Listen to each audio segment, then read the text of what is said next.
Illegal migration is Trump's enemy number one, but if you go down that list, you will find an unlikely name, USAID, the American government's charity arm. It's the biggest donor in the world. It manages 60 missions in 130 nations. But Trump is slowly killing it. All USAID staff have been placed on leave. Foreign aid has been frozen and their website has been taken down. Trump's justification is ideological. He says USAID was run by radical left lunatics. But politics aside, there is plenty to dig up here because USAID has a sketchy side too. They have meddled in other countries, funded radicals and run covert operations. We'll start with the radical funding. USAID has given money to a group called FIF, the Falah-e-Insaniyat Foundation.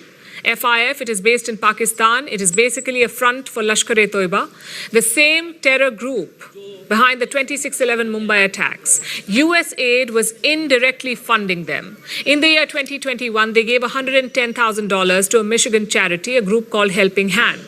And this charity shared ties with Pakistan's FIF. At the time, this donation was flagged. USAID also launched an internal probe into it because the FIF was a banned group. Yet in 2023, more money was given, around $78,000 to the same Michigan charity. Was this oversight or was it planned? Either way, it should not have happened. Aid should go to people who need it, not charities linked to terrorists and radicals. And this is just one example. Washington has always used aid to further its agenda. It was never about charity, it was about politics. I have some examples for you. In Cuba, USAID created a social media platform in 2010. It was called Zunzuneo, sort of like a Cuban Twitter. At first, it focused on music, sports, and weather, but the end goal was sinister: to influence Cuban youth, to stir trouble and trigger street protests. But media investigations exposed this plan. Soon, the platform was shut down. Example number 2 is Bolivia. USAID funded opposition groups in this country. The goal was to destabilize its then president, Evo Morales. And Morales was a socialist leader. His policies were seen as anti-American, so USAID quietly undermined him. In 2013, Morales had had enough. He expelled USAID from the country. Example number 3 is Peru.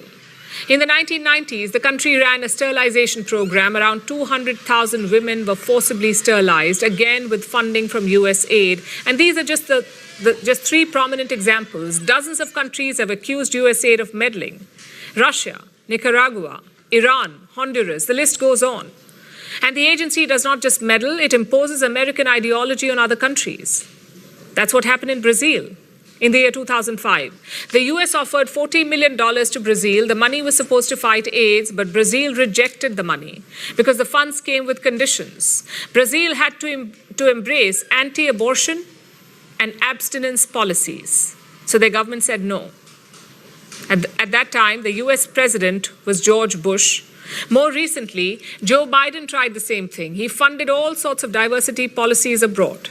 These are some of the insane priorities that organization has been spending money on. $1.5 million to advance DEI in Serbia's workplaces, $70,000 for a production of a DEI musical in Ireland, $47,000 for a transgender opera in Colombia, $32,000 for a transgender comic book in Peru.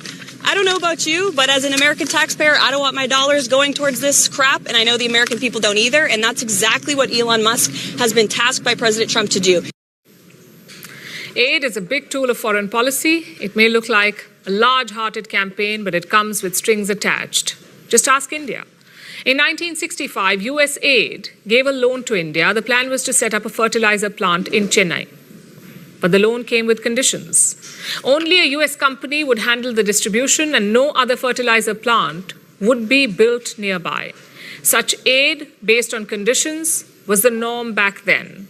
India finally started rejecting them in 2004. Still, USAID runs multiple campaigns here. In 2024, they donated around $141 million to India, which is slightly lower than the previous year when it was $153 million. And what's the status of these campaigns now? Well, all of them have been frozen. In the short term, there will be some pain, but experts also see an opportunity here, especially in South Asia. Countries in this region have traditionally depended on two sources, Chinese loans and US aid.